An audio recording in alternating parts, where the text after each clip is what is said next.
भानुदासाचं कुळ, सूर्याचं कुळ, फार मोठं कुळ होतं ते, काही साधं नाही आहे. आणि हे जे भानुदास महाराज आहेत ते पांडुरंगाचे भक्त, सूर्याची उपासना त्यांच्या घरामध्ये, म्हणून भानुदास. आणि त्या घरामध्ये नाथ बाबा जन्माला आले. एकदा काय झालं, आमचे भानुदास महाराज वारकरी पंढरपूरला आले. पंढरपूरला आले आणि देवस्थिती नाही. अनागोंदीचा राजा, आणि त्यांनी देवाला आपल्याकडे घेऊन गेला. आता काय त्या राजाला, राजाचा सत्कार आवडला पांडुरंगाला कोणाला माहिती, पण त्याचं एक भक्ती होती. भक्ती होती म्हणून देव गेले तिथे. तुंगभद्रा नदीच्या काठी ते गाव होतं कर्नाटक मध्ये, आणि म्हणून तिथून आला म्हणून त्याला कानडा विठ्ठल म्हणतात. तुंगभद्रा नदीच्या काठी आणि ते गाव आहे. गेले, गेल्याबरोबर मग झालं बाबा, पूजा अर्चा सगळ्या सुरू झाल्या. पण देवानी एक आड घातली, म्हणे लक्षात घे मी तुझ्याकडे राहीन. कुठपर्यंत राहीन? माझ्या भक्ताचा जर काही छळ झाला तर मी तुझ्याकडे राहणार नाही.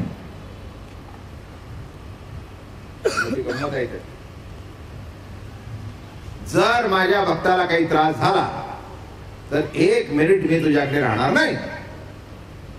ते म्हणले ठीक आहे. अरे म्हणे पांडुरंगा, तू असं कसं बोलतोस, मी तुझ्या भक्ताला कसा त्रास देईन? राजाला सोपं वाटलं की आपल्या भक्त, आपण काही भक्ताला कोणाला त्रास देत नाही आणि देव आपल्याकडचा जात नाही. एक मुद्दा याच्यातून लक्षात घेण्यासारखा आहे नाही का? कोणाही साधूला संताला त्रास देऊ नाही. देव असला घरात तरी निघून जातो, एवढाच मुद्दा लक्षात घ्या. नाही म्हणजे याच्यातून मतितार्थ घ्यायचा असेल तर एवढाच घ्यावा नाही का? दुसरं कोणालाही त्रास देऊ नये ही प्रवृत्तीच बरोबर नाही. पण साधूंची लक्षणं महाराज अत्यंत प्रेमाने सांगतात. काय असतं, असाधूनी साधूची वर्णन करणं आणि साधूनी साधूचं वर्णन करणं, कुमारिकेने आईचं वर्णन करणं आणि आईने आईपणाचं वर्णन करणं, फार मोठा फरक असतो. एखादी मुलगी आपल्या आईच्या प्रेमाचं वर्णन करेल पण आईचं वर्णन करू शकणार नाही.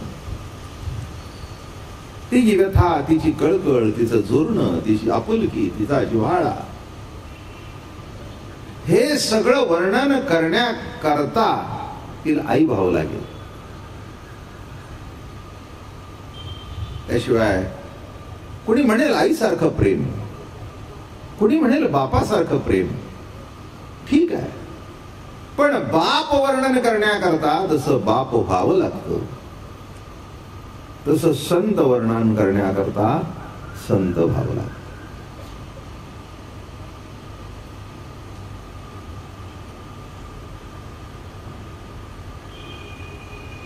आईच्या अंतःकरणातलं जे प्रेम आहे ते कसं काय वर्णन करू शकणार कोणी? मी पुढे जाऊन सांगू का? तिला सुद्धा सांगता येणार नाही. जे प्रेम वर्णनातीत आहे, वाचेतीत आहे, त्या प्रेमाचं वर्णन तरी कसं करणार? पण किमान जास्तीत जास्ती उत्कृष्ट वर्णन आईच आईचं करू शकते. तसं या ठिकाणी आणि महाराज मोठ्या कौतुकाने सांगतायत साधूंचं वर्णन. जे परिणामा निघाले कोंब, धैर्य मंडपाचे स्तंभ. परिणाम म्हणजे ब्रह्म, एक शेवटचं टोक म्हणजे ब्रह्म, की जे सर्वात आहे आणि ज्याच्यात सर्व आहे. बोलणं समजलं? जे सर्वात आहे आणि सर्व ज्याच्यात आहे असं जे आहे ते ब्रह्म आहे. आणि त्या ब्रह्माला निघालेले कोंब म्हणजे साधू. इथपर्यंत आपण ऐकलं. मग आता असं कधी घडलंय का की मूळचा कंद एक आणि त्याला फुटलेले कोंब निराळ्या जातीचे? नाही. कंद जो आहे त्याला फुटलेले कोंब सुद्धा त्याच प्रतीचे असतात. म्हणून वर्णन असं केलंय, देवते संत निमित्त त्या प्रतिमा. देव आणि संत हे दोघेही भिन्न नाहीत. कदाचित आपल्याला देवाला पाहता येणार नाही, शक्यता आहे, कदाचित म्हणण्यापेक्षा जास्ती शक्यता तीच आहे की आपण देव पाहू शकत नाही. पण देवाला पाहण्यापेक्षा जर चालता बोलता देव पाहायचा असेल तर संताला पाहावं. म्हणून महाराजांनीच अभंग लिहिलाय, देवते संत. भागवतकार म्हणतात, केल्या प्रतिमा निज कल्पना अतिउत्तम, पण संत हे प्रत्यक्ष पुरुषोत्तम. कल्पनेनी देवाची प्रतिमा तयार करणं, कल्पनेनी देवाची मूर्ती तयार करणं, हा भाग निराळा, चांगलंच आहे ते. केल्या प्रतिमा निज कल्पना अतिउत्तम, हे वाईट नाही. मूर्ती करणं, देवाचा फोटो बसवणं, त्याची पूजा करणं उत्तम आहे. पण संत हे प्रत्यक्ष पुरुषोत्तम आहे. पण तुला प्रत्यक्ष देवाचं दर्शन घ्यायचं असेल तर जे परिणामाला निघाले कोंब आहेत ते संत हे प्रत्यक्ष पुरुषोत्तम आहे. प्रतिमा माझ्या अचेतन व्यक्ती, संत सचेतन माझी मूर्ती. दृढ भावे केल्या त्यांची भक्ती, ते मद निश्चिंती पावले. हो, प्रतिमा माझ्या अचेतन व्यक्ती, प्रतिमा या माझ्या अचेतन व्यक्ती आहेत. उदाहरणार्थ एखादी आपण मूर्ती बसवतो, पण त्या मूर्तीमध्ये आपल्याला प्राण प्रतिष्ठा करावी लागते आणि प्राण प्रतिष्ठा केल्यानंतर त्याच्यामध्ये एक ईश्वराचं अस्तित्व निर्माण होतं. इथे काय म्हणतायत, प्रतिमा माझ्या अचेतन व्यक्ती, पण संत सचेतन माझी मूर्ती. दृढ भावे केल्या त्यांची भक्ती, ते मद निश्चिंती पावले. म्हणून साधू थोर जाणा, साधू थोर जाणा, साधू थोर जाणा कलियुगी. कलियुगामध्ये कोण थोर मानावा तर साधू. साधू पण वेशधारी नव्हे, हेही लक्षात घेतलं पाहिजे. केवळ गांधी टोपी घातली म्हणजे गांधी सारखा झाला असं नव्हे.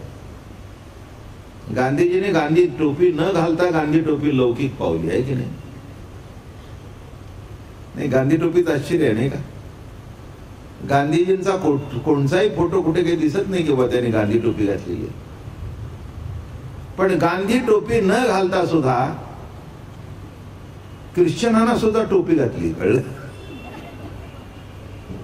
म्हणजे गांधी विचार इतका आता सुद्धा या आधुनिक जगामध्ये ज्या काळामध्ये गांधींची टीका केली जाते तिथे सुद्धा आता गांधीगिरीलाही सुद्धा लौकिक प्राप्त झाला.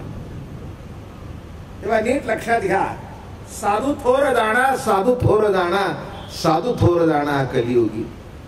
तेव्हा अचेतन व्यक्ती आहेत पण संत हे प्रत्यक्ष रूप आहे.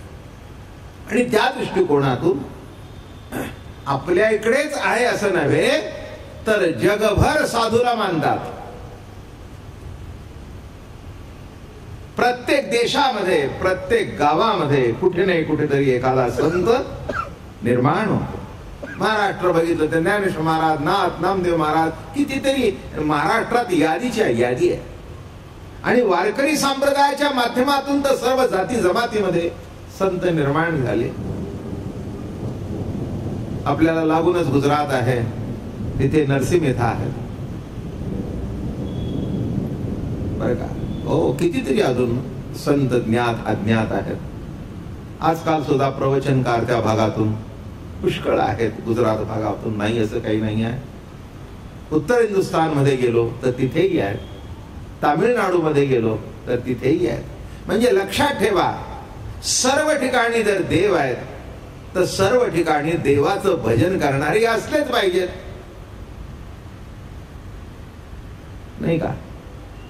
पुरुष जिथे आहेत तिथे बाई असणारच, तिथे लग्न हे होणारच, 2 मुलं बाळ होणारच, हा तसा एक नियम आहे. हो, तामिळनाडूची सासू जरी असली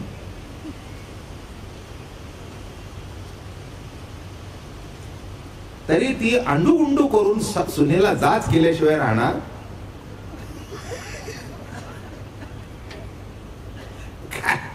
तामिळनाडूतली सासू जाच करत नाही, महाराष्ट्रातली करते, तामिळनाडूतली करत नाही, गुजरात मधली करत नाही. काय हुंडा दिला नाही तर त्या गुजरात प्रांतामध्ये जाळण्याचे तर खूप प्रकार आहेत, दहेज करता. तेव्हा नीट लक्षात ठेवा, जिथे वाईट प्रवृत्ती सुद्धा आहेत मग तिथे चांगले संत का असणार नाहीत? का असणार नाही? देव आहे, त्याचं भजन करणारे, त्याच्या भजनाचा नावलौकिक वाढवणारे असणारच. हा, सांगण्याची पद्धत भिन्न आहे. जगताकडे बघण्याची थोडीशी दृष्टिकोनामध्ये इकडे तिकडे थोडासा फरक असेल, पण मूळ तत्वामध्ये काही फरक नाही. प्रत्येक जण जवळ जवळ ज्याला डायबिटीज झालं नाही तो चहामध्ये साखर घालून घेतोच का नाही? हा, फक्त फरक एक आहे की कोणी अर्धा चमचा घालेल, कोणी 1.5 घालेल, आणि काही काही महाभाग, मी हात जोडतो त्याला, माझ्या डोळ्यासमोर एका कपाला 5-5 चमचे भरून घातलेली साखर उभी बघितली, तरी तो म्हणतो मी तुम्हाला घाबरून कमी घेतली. मग मी म्हटलं त्यापेक्षा साखरच का तोंडाला लावत नाही? काय तेव्हा साखरेचं घेण्याचं प्रमाण भिन्न असेल, पण साखरी मग सामान्य साध्या वस्तू जर आहेत तर तिथे साधू का असणार नाही? आणि एक सांगतो, कोणत्याही भागात गेलं तर साखर जशी गोड आहे तसं कोणत्याही प्रांतातला साधू म्हटलं तर तो जगत उद्धारा करतात निर्माण होतो, हा सिद्धांत आहे. त्याच्याबद्दल दुमत असण्याचं काही कारण नाही. म्हणून काही काही साधू मुस्लिम असतात, त्यांच्या देवळामध्ये सुद्धा आपले लोक जातात बर का. साधू असतात, मुस्लिम आहेत, मग असं कोणी म्हणतं काही मुस्लिम आहेत? नाही आहे, ते मुस्लिम आम्हाला माहिती नाही, तो साधू आहे, त्याच्या आशीर्वादाने कल्याण होतं. मग काही आपल्याकडे येतात. हो, अहो कितीतरी मुस्लिम साधू पांडुरंगाचे भक्त आहेत. मी तुम्हाला सांगू, माझ्या हातून 25 मुस्लिमांनी माळा घातल्यात. नगर भागामध्ये एक माझा शिष्य होता बरं का, उत्तम कीर्तन करत होता, शेख गुरुजी, उत्कृष्ट कीर्तन करत होता. लक्षात घ्या मी काय म्हटलं ते. तेव्हा असं काही बंधन नाहीये. आणि म्हणून या ठिकाणी साधूंचं वर्णन करताना म्हणाले, जे धैर्य मंडपाचे स्तंभ. कशाचा स्तंभ आहे? धैर्य. फार महत्वाचा भाग आहे जीवनामध्ये. असं म्हणतात की शरीर थकलं तरी हरकत नाही आहे, पण मनाने खचू नका. बरोबर आहे ना? हो. घरातली जी म्हातारी माणसं असतात ना, ती शरीराने थकलेली असतात, पण तरुणांना मनाने गती देतात. अरे एवढं काय घाबरतोस? काय म्हातारा झालास काय माझ्यासारखा? आणि एवढं जरी शब्द म्हटलं तरी त्या तरुणांना गती प्राप्त होते. एखादा मुलगा आहे, एखादा नातू आहे, किंवा अजून दुसरं घरातले कोण आहे, करतं, उलटी परिस्थिती येते, नाही असं काही नाही. शाळेत नापास होतो, काहीतरी उलट सुलट घडतं, नाही असं आहे का? घडतं. मग कोणीतरी बोलतं, मग तो म्हातारा असेल तो सांगतो, अरे घाबरू नको रे, हा, अरे एकदा काय कमी झालं म्हणून काय झालं, मी तर 2दा झालो होतो, हो पुढे. हे काय घडलं? हे काय घडलं? त्या मुलाला धैर्य दिलं. तसं जीवनामध्ये शारीरिक शक्ती जशी आवश्यक आहे तशी मानसिक धैर्याची आवश्यकता आहे जीवनामध्ये. जेव्हा, आणि एक सांगू का, धैर्य केव्हा लागतं? उलट प्रसंग येतो तेव्हा. आता मी काठी घेऊन चालतो, बरं का. 20 वर्षापूर्वी काय माझ्या हातात काठी नव्हते, पण आता वय 72 झालं, शरीर थकलं, त्याबरोबर पायाला मोठा खुबा ऍक्सिडेंट झाला होता, तिथे कमजोरपणा निर्माण झाला, मग हातात काठी आली. बर का. माणसं म्हणाले, बाबा मला तुम्ही काठी घेता. अरे म्हटलं लागते ना, एक पाय कमजोर झाला त्यामुळे कुठेतरी आधार लागतो ना. आणि ती काठी म्हटलं काही जरी करत नसेल तर मला धैर्य देते, तोल गेला तर आहे टेकायला. माझं बोलणं कळलं का? तोल गेला तर आहे टेकायला. ही जशी ती काठी धैर्य देते, तसं महाराज या ठिकाणी सांगतायत, संत हे धैर्य मंडपाचे स्तंभ. आता हा बघा मंडप आहे, त्याला हे स्तंभ आहे, त्याच्यावर हे सगळं वरचं उभं आहे. हे वरचं कशावर उभं आहे? त्याच्यावर उभं आहे. ते आहे म्हणून उभं आहे. ते जर नसेल तर उभं राहील का? म्हणून महाराज म्हणाले, आनंद समुद्री. पुष्कळ सुद्धा कथा आहेत, जेवढं वेळ कार्यक्रम करता येईल तेवढं आपण करू, तसं काही प्रश्न येत नाही. माणसंही बसलीत, पावसात सुद्धा माणसं येत आहेत, मला बरं वाटतं. आलं का लक्षात? काही हरकत नाही. प्रवचन किती वेळ होईल याला महत्व नाही आहे, तुमची येण्याची आस्था वाढत आहे, हेच प्रवचनाची फलश्रुती आहे, नाही का? किती वेळ होईल माहित नाही मला काय, पण आपल्याला प्रवचन ऐकावं यावं, काही का होईना 2 शब्द कानावर पडावेत एवढं वाटतंय. आणखीन काय फलश्रुती पाहिजे? आमच्या बहिरट पाटलाला आणखीन काय पाहिजे? काय की या परिस्थितीमध्ये सुद्धा 2 माणसांना वाटतंय आम्ही यावं, आम्ही ऐकावं, श्रवण करावं. पुष्कळ झालं ना. एक लक्षात घ्या, सध्याच्या काळामध्ये या परमार्थाकडे माणसांना वळवणं हेच मोठं काम आणि तेवढं घडतंय. तेव्हा धैर्य. एक मजेशीर गोष्ट सांग. असं घडलं एकदा की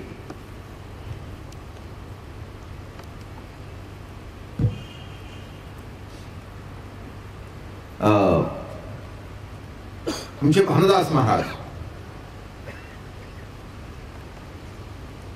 फार ऐकण्यासारखी गोष्ट आहे. भानुदास महाराज म्हणजे नाथांचे पंजे, नाथांची परंपरा जिथून सुरू झाली. भानुदासाचे कुणी महाविष्णूचा अवतार, क्षेत्र प्रतिष्ठान नांदे गोदावरी तीर. भानुदासाचं कुळ, सूर्याचं कुळ, फार मोठं कुळ होतं, ते काही साधं नाही आहे.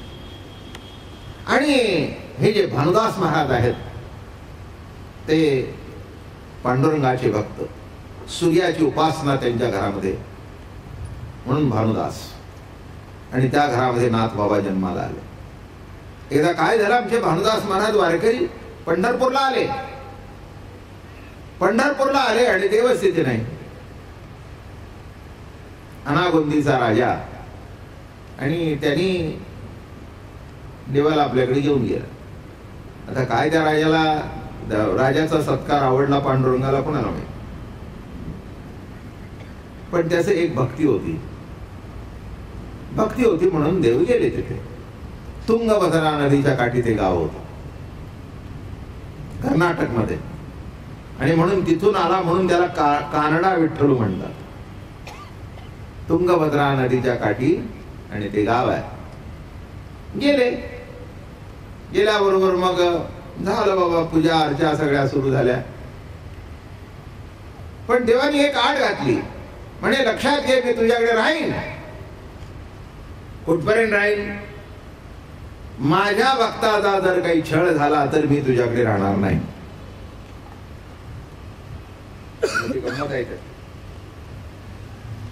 जर माझ्या भक्ताला काही त्रास झाला तर 1 मिनिट मी तुझ्याकडे राहणार नाही. ते म्हणले ठीक आहे. अरे म्हणे पांडुरंगा, तू असं कसं बोलतोस, मी तुझ्या भक्ताला कसा त्रास देईन? राजाला सोपं वाटलं की आपल्या भक्त, आपण काही भक्ताला कोणाला त्रास देत नाही आणि देव आपल्याकडचा जात नाही. एक मुद्दा याच्यातून लक्षात घेण्यासारखा आहे, नाही का? कोणाही साधूला संताला त्रास देऊ नये. देव असला घरात तरी निघून जातो, एवढाच मुद्दा लक्षात घ्या. नाही म्हणजे याच्यातून मतितार्थ घ्यायचा असेल तर एवढाच घ्यावा, नाही का? दुसरं कोणालाही त्रास देऊ नये ही प्रवृत्तीच बरोबर नाही. पण साधूला तर त्रास देऊच नाही. त्याला जर त्रास दिला तर तुझ्या घरातलं समाधान जाईल, सुख जाईल, शांती जाईल, म्हणजे देव गेला. माझं बोलणं कळलं का? समाधान गेलं, सुख गेलं, शांती गेली, प्रतिष्ठा गेली, काय राहिलं? गेला देव, घरात निघून गेला. हे नीट लक्षात घ्या. म्हणून एखाद्या वेळेला देवाशी भांडण करा पण साधूशी नको. माझं बोलणं समजलं का? तुम्हाला माहिती आहे का आपल्याकडे अक्कलकोटचे स्वामी समर्थ महाराज होते, ठिकठिकाणी त्यांची मंदिरं वगैरे आहेत. त्यांचा प्रसाद असा होता म्हणे, त्यांनी दगड मारली शिव्या दिल्यानं की अनुग्रह झाला म्हणे. माणसं म्हणायची कोणी शिव्या दिल्या, अरे बाबा तुझं कल्याण झालं. ते म्हणले शिव्या दिल्या आणि कल्याण कसं झालं? अरे म्हणले त्या शिवीला महत्व नाही, शिवी कोणाच्या तोंडातून आली त्याला महत्व आहे. हा बोलणं लवकर समजणार नाही पण तुम्हाला समजेल. आईच्या तोंडातून शिवी आली तरी आशीर्वाद असतो ना.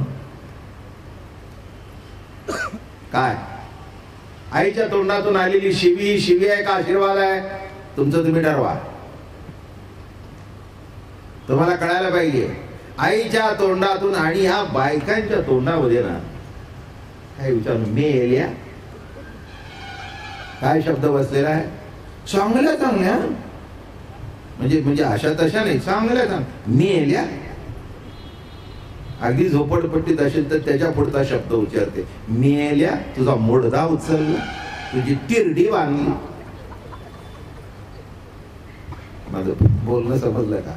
आता मेल्या, तुझा मोडदा उचलला, तुझी तिरडी बांधली. बाहेर काय करतोय सोनात? आतमध्ये ये. याचा अर्थ काय कळला तुम्हाला? मेल्या म्हणायचं, मुडद्या म्हणायचं आणि ऊन लागतंय कळत नाही का तुला? अक्कल नाही का? घरात ये. तो म्हणला मुडदा जर व्हायचंय तर अजून 4 तास बाहेर बसतो. माझं बोलणं कळलं का? मग आईच्या तोंडातून आलेल्या शिवीचा अर्थ सुद्धा आशीर्वादच असतो. तसं साधूच्या तोंडातून आलेली शिवी ही सुद्धा आशीर्वादच असतो. हे थोडस पक्क लक्षात घ्या. नाहीतर अर्थ कळले नाहीत ना तर गोंधळ होऊन जातील, नाही का? दुसऱ्याचं आरे कारण न म्हणून घेणारा आईच्या शिव्या खातो. मला माहिती एक माणूस रडू लागला माझ्याकडे, म्हणला बाबा महाराज आता मला मुडद्या म्हणणार कोणी शिल्लक राहील नाही. खरंच आहे. त्याचा कंठ भरून आला, अंतःकरण भरून आलं. महाराज माझी आई रोज म्हणायची ये तुला कानफटात मारते. आता म्हणाला असं म्हणणार कोणी शिल्लकच नाही हो. आणि ती कानफटात मारते म्हटलं की नाही, मग मी जवळ जायचं, तिने गालावून कानफटात नाही मारायची, हात फिरवायचा. लक्षात घ्या. साधू संतांच्या मुखातून एखादा उलट शब्द जरी बाहेर पडला तरी त्यांचं अंतःकरण हे कोवळं असतं.